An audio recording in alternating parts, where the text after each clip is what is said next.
پچھلی ویڈیو میں ہم نے جماعت داہم کی نظم یعنی کہ نعت نمبر 2 کا جائزہ لیا. اب ہم دیکھتے ہیں کہ اس میں کیا ہے. درج ذیل اشعار کو فہم کے ساتھ پڑھ کر متعلقہ سوالات کے جوابات دینے ہیں. آپ نے اشعار کو پڑھ کے سوالوں کے جواب دینے ہیں. اس میں کیا ہے.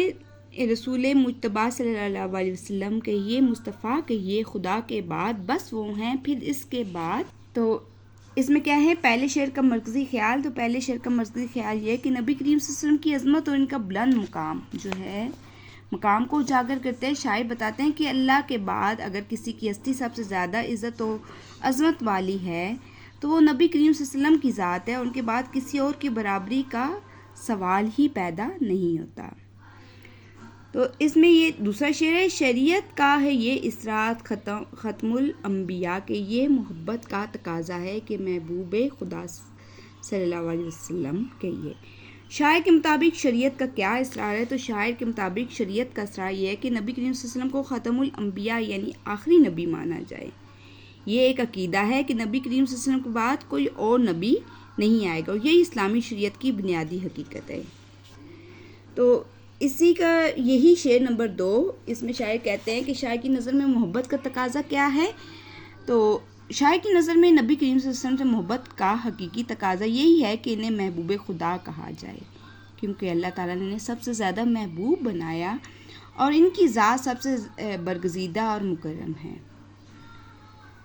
تو یہ کیا ہے. جب شعر نمبر 3 دیکھتے ہیں. جب ان کا ذکر ہو دنیا سراپا گوش ہو جائے، جب ان کا نام آئے مرحبا صلی اللہ کیے. تو جب حضور صلی اللہ علیہ وسلم کا نام آئے تو ہمیں کیا کہنا چاہیے. تو نبی کریم صلی اللہ علیہ وسلم کا جب نام آئے تو ہمیں مرحبا صلی اللہ کہنا چاہیے، یعنی محبت، عقیدت اور ادب کے ساتھ درود و سلام بھیجا جائے. تو یہ تیسرا شعر ہے. جب ان کا ذکر ہو دنیا سراپا گوش ہو جائے، جب ان کا نام آئے مرحبا صلی اللہ کہیے. شاعر یہ تیسرے شعر کا مفہوم جو ہے کہتے ہیں کہ آپ نے الفاظ میں بیان کریں. تو شاعر فرماتے ہیں کہ جب نبی کریم صلی اللہ علیہ وسلم کا ذکر ہو تو خاموشی سے اور عقیدت کے ساتھ اسے سنا جائے. نبی کریم صلی اللہ علیہ وسلم کا ذکر عام نہیں بلکہ رحمت اور برکت کا ذریعہ ہے. اس لیے جب ان کا نام لیا جائے تو درود شریف پڑھنا چاہیے اور احترام کے جذبات کا اظہار کرنا چاہیے. تو ان اشعار میں ماہر القادری کا مقصد اور اسلوب کیا ہے. ماہر القادری کا مقصد نبی کریم صلی اللہ علیہ وسلم کی شان اور مقام کو بیان کرنا ہے اور مسلمانوں کو ان کے ساتھ محبت اور عقیدت کا اظہار کرنے کی تلقین کرنا ہے. ان کا اسلوب جو ہے وہ نہایت سادہ، عقیدت بھرا اور مؤثر ہے، جس میں نبی کریم صلی اللہ علیہ وسلم کی محبت اور شریعت کی تعلیمات دونوں شامل ہیں. تکنیک کے اعتبار سے یہ نظم جو ہے کس حیت میں لکھی گئی ہے. تو یہ جو ہے یہ غزل حیت میں لکھی گئی ہے. جس نظم کے ہر بند کے 2 مصرے ہوں وہ غزل حیت ہوتی ہے. اور اگلا سوال نمبر 2 ہے کہ متضاد الفاظ، ایسے الفاظ جو ایک دوسرے کے الٹ ہوتے ہیں وہ یا معنی مختلف یا مخالف معنی ظاہر کرتے ہیں وہ متضاد کہلاتے ہیں. مثلا اسلام کا متضاد جو وہ کفر ہے. اب ہم باہم متضاد الفاظ کی جوڑیوں کی شناخت کر کے ان کے جملے بنائیں گے. باطن اور ظاہر یعنی کہ باطن اندر اور ظاہر جو آپ کو نظر آتا ہے.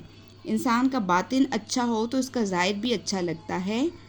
اوج اور پستی یعنی کہ بلندی اور نچائی جو ہوتی ہے. محنت کرنے والا ہمیشہ اوج پر پہنچتا ہے جبکہ کاہل پستی میں رہتا ہے. سابقہ یعنی کہ پچھلا، آئندہ جو آگے آئے گا. ہمیں سابقہ غلطیوں سے سبق سیکھ کر آئندہ آنے والی زندگی بہتر بنانی چاہیے. زبردست، طاقت والا. زیر دست جو ہے وہ نچلا. زبردست کا فرض ہے کہ وہ زیر دست کے ساتھ نرمی سے پیش آئے. انجام جو ہے وہ اختتام ہوتا ہے، آغاز شروع ہوتا ہے. ہر کام کے آغاز میں ہی نیت درست ہو تو انجام بھی جو ہے وہ اچھا ہوتا ہے. توانا اور ناتواں یعنی کہ تندرست اور جو صحت مند نہیں ہوتا. اگر توانا شخص ناتواں افراد کی مدد کرے معاشرے کو بہتر بنا سکتا ہے. فرضی اور حقیقی، اس کہانی کا پلاٹ فرضی ہے مگر اس میں موجود جو حالات ہیں وہ کیا ہیں، وہ ان کا کردار جو ہے وہ حقیقی نظر آتے ہیں. تو انشاءاللہ آپ نے میرے ساتھ رہنا ہے. ہم اگلی نظم میں اگلی ویڈیو میں ہم نظم نمبر 3 خطاب با جوانان اسلام کا جائزہ لیں گے. اس کے مشکل الفاظ کا ریویو کریں گے ہم. انشاءاللہ ہم آپ کو مزید اپڈیٹ دیتے رہیں گے. آپ ہمارے ساتھ رہیے. اللہ حافظ.